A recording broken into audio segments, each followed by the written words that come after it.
शिवलिंग पर चढ़ा हुआ जल पीना चाहिए या नहीं? देवों के देव महादेव, जिन्हें महाकाल के नाम से भी जाना जाता है, वे अत्यंत दयालु स्वभाव के हैं। हिंदू धर्म में शिवलिंग की पूजा का खास महत्व है। माना जाता है कि अगर सच्चे मन से भगवान शिव की आराधना की जाए तो वे प्रसन्न होकर सारी मनोकामनाएं पूरी करते हैं। सावन में शिवलिंग पर जल चढ़ाने के लिए लाखों श्रद्धालु लंबी लाइनें लगाकर लंबी कतारों में अपनी बारी का इंतजार करते हैं। शिवलिंग पर जल चढ़ाना बहुत शुभ माना जाता है। शिवलिंग पर जल चढ़ाने के बाद कई लोग के मन में एक सवाल आता है कि शिवलिंग पर चढ़ा हुआ जल पीना चाहिए या नहीं। आइए आपको भगवान शिव से संबंधित कुछ सवालों के जवाब देते हैं। लेकिन उससे पहले जानते हैं कि भगवान शिव कौन हैं। शिव त्रिदेवों में से एक हैं। त्रिदेवों में ब्रह्मा, विष्णु और शिव आते हैं। तीनों देवों के कार्य बंटे हुए हैं। शिव को संहारकर्ता कहा जाता है। इन्हें शंकर, गंगाधर, नटराज, पशुपतिनाथ, नीलकंठ आदि नामों से भी जाना जाता है। वेदों में इन्हें रुद्र कहकर संबोधित किया गया है। इनकी पत्नी माता पार्वती हैं, जिन्हें शक्ति भी कहा जाता है। शक्ति के बिना शिव अधूरे माने जाते हैं। देवों के सेनापति कार्तिकेय और प्रथम पूज्य भगवान गणेश इनके पुत्र हैं। शिव को योगी भी कहा जाता है। इनके माथे पर चंद्र, गले में सर्प, हाथ में त्रिशूल है। भगवान शिव की पूजा मूर्ति और शिवलिंग के माध्यम से की जाती है।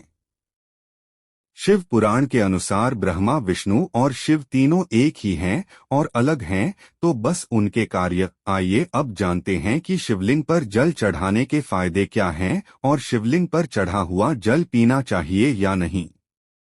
सबसे पहले जानते हैं कि शिवजी पर जल चढ़ाने के कितने फायदे हैं। शास्त्रों के अनुसार शिवलिंग पर जल चढ़ाना अति शुभ माना गया है, लेकिन जल चढ़ाने के कुछ नियमों का पालन करना भी आवश्यक है। आइए सबसे पहले शिवलिंग पर जल चढ़ाने के फायदे के बारे में जानते हैं।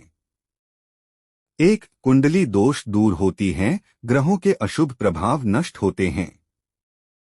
2. कार्य में सफलता के साथ धन की प्राप्ति होती है। 3. समाज में मान सम्मान की वृद्धि होती है। 4. शारीरिक कष्ट दूर होती हैं, साथ ही नकारात्मक शक्तियों से छुटकारा मिलता है। 5. मन उपस्थित गंदे और गलत विचार दूर होते हैं। 6. जीवन में शांति का अनुभव होता है, मन सकारात्मक ऊर्जा से भर जाता है।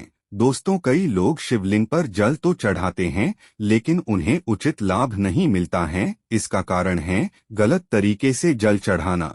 शिवलिंग पर जल धीरे धीरे चढ़ाना चाहिए और मन किसी भी प्रकार का विकार नहीं रखना चाहिए। अगर आप सच्चे मन से शिवलिंग पे जल चढ़ाएंगे तो लाभ अवश्य मिलेगा। भगवान शिवलिंग पर जल चढ़ाते वक्त नमो नीलकंठाय मंत्र का जाप अवश्य करें। आप जल तांबे के पात्र में या मिट्टी के पात्र में ले सकते हैं।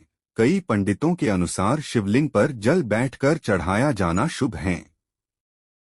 दोस्तों, आपको बता दें कि शिवलिंग पर चढ़ा हुआ जल पीना चाहिए या नहीं। इस सवाल का जवाब शिव पुराण में विस्तार से बताया गया है। जी हाँ, 22वें अध्याय के 18वें श्लोक में जल पीने को लेकर विस्तार से लिखा गया है।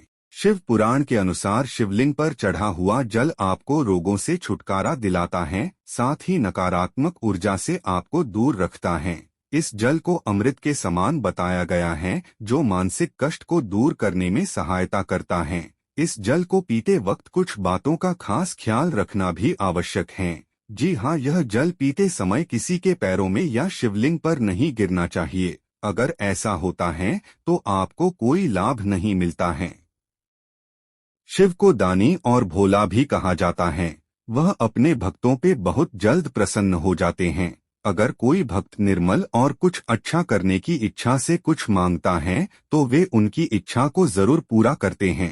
शिवलिंग पर जल चढ़ाना व्यक्ति को सकारात्मक सोच वाला बनाता है। इससे परिवार में सुख समृद्धि आती है और सारे दोष मिट जाते हैं। शिवलिंग पर चढ़ा हुआ जल पीना चाहिए या नहीं, यह तो इस पोस्ट के द्वारा क्लियर हो गया होगा। शिवलिंग पर चढ़ा हुआ जल पीना चाहिए या नहीं, इसकी पूरी जानकारी मैंने आप लोगों को प्रोवाइड की है। अगर यह जानकारी आपको पसंद आई हो तो इसे शेयर करना बिल्कुल न भूलें।